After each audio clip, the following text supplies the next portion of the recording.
বিসমিল্লাহির রহমানির রহিম। আসসালামু আলাইকুম। সবার কী অবস্থা, কেমন আছেন আপনারা? আমরা আল্লাহর রহমতে ভালো আছি।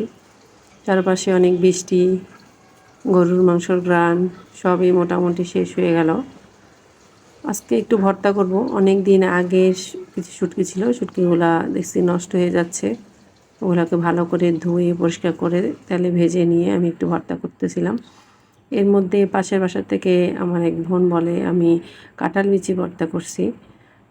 আমাদেরকে আবার কাঁঠাল বিচি ভর্তা দিচ্ছে। দেখেন আমরা কীভাবে এক বিল্ডিং থেকে অন্য বিল্ডিং থেকে জিনিস নেই আবার দেই। এরকম করে কে কে দেন আমাকে কমেন্ট বক্সে জানাবেন। আমরা কিন্তু প্রতিনিয়ত এভাবে কিছু না কিছু প্রতিদিন দেই আবার নেই। মানে এমন একটা সম্পর্ক হয়েছে ওনাদের সাথে, আমার বোনের মতোই। যাই হোক, এদিকে আমি